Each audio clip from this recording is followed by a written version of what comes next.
মা, ভাত নাই। ভাত নেই মানে? তোমরা ভাত খাচ্ছ, আমি খাবো না? আমার কষ্টে উপার্জন করা টাকার ভাত আমি নষ্ট করতে চাই না। তুমি কোনো কাজ পাজ করবা না, শুধু বাইরে দিয়ে ঘুরবা আর টাইমলি বাসায় এসে খাবা।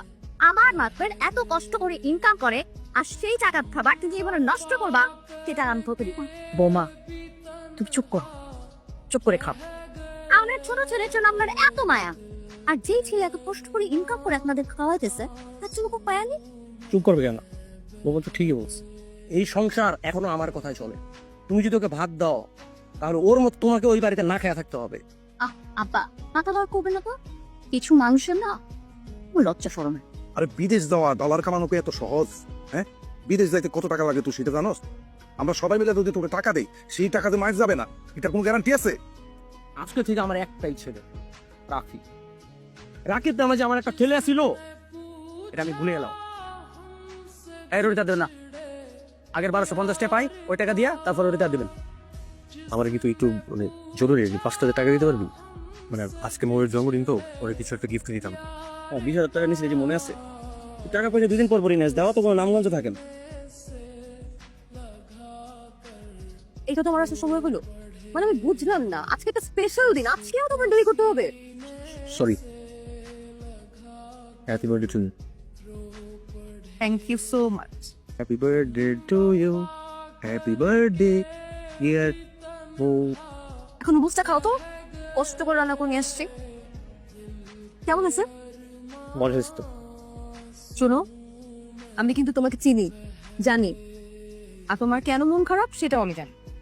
আর যত যাই হোক না কেন, আমি তো সবসময় তোমার সাথে আছে, তোমার সুখে দুঃখে সবসময় আমি তোমার পাশেই থাকি।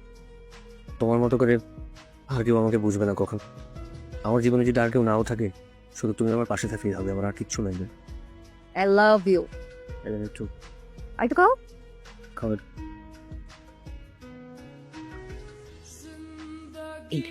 চুপচাপ খেয়ে নে। আমি খাবো না। রাগ করছিস কেন? খিদে পেয়েছে না? খেয়ে নে বাবা। না, আমি খাবার খেলে তো তোমাদের খাবারের ওয়েস্ট হয়, নষ্ট হয়। মা, আমি কি কম চেষ্টা করি? আমি জানি তো, আমি জানি তুই চেষ্টা করিস।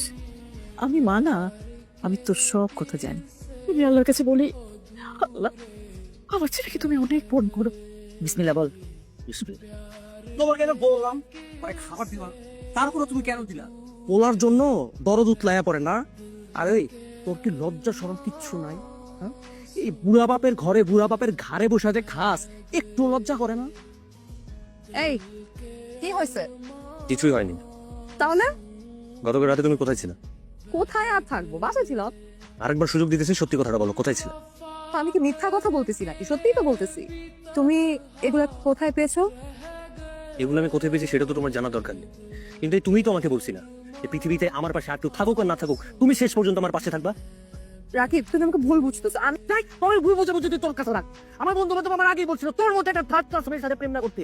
আমি তো শুনি নাই, সবকিছুর বিপরীতে যে আমি তোর সাথে প্রেম করছি, আর তুই আমার কি দিছস? এই তোর নমুনা। আমারও কিন্তু এতদিন ধরে অনেক কিছু বলার ছিল, আমি কিন্তু কিছু বলি নাই। বয়ফ্রেন্ড হওয়ার কোনো যোগ্যতাই তোমার নাই। আজকে থেকে তোমার সাথে আমার ব্রেকআপ। শোনো, সময় আমারও আসবে, আর সেদিন আমি তোমার চাইতে 1000 গুণ ভালো একটা মেয়ের সাথে প্রেম করে আমি তোমার দেখাই দিই।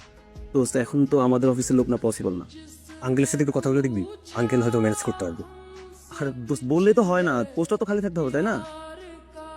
বন্ধু তুই একটু বাইরে যা, আমার একটু ইম্পর্টেন্ট কল আসছে, তো কথা বলি, তারপরে তুই আয়। কি এমন ইম্পর্টেন্ট কল ধরে আবার বাইরে যেতে হবে? কতক্ষণ ধরে আমি তোমাকে কল করতেছি, হ্যাঁ তুমি আমার ফোন ধরো না কেন? আমরা লাঞ্চ করতে যাবো না? ওইখানে কি করে? দোস্ত শোন, বয় বয়। আর তুমি না, মানে দেখতেছ আমি কল ধরতেছি না, তোমার এখনই আসতে হবে। তুমি যদি কলটা ধরতা তাহলে তো আমি এখানে আসতাম না।